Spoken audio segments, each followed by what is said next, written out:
first couple of twists, and from here I'm gonna go right to the side.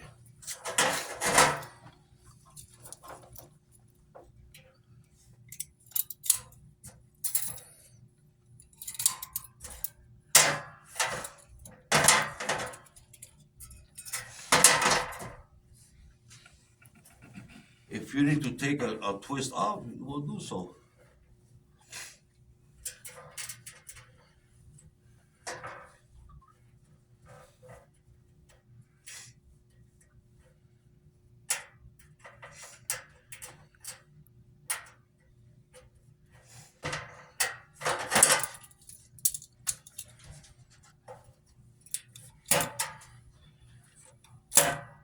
See that?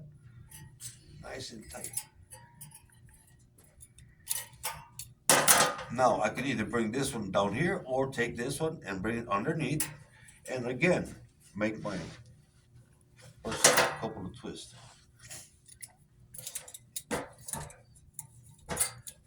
How long should the pigtail be?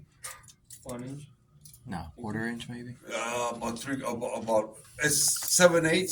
It's you could say 3/4 of an inch. 3/4. Yeah, 3/4 of an inch is. You cut and you run your hand through it. So everything is nice and tight. If I take this wire and I pull this way, what am I doing? Tightening. If I take it and pull it that way, I'm tightening. This way, I'm tightening. This way, I'm tightening. Everything is pulling to the right. You cannot use the whole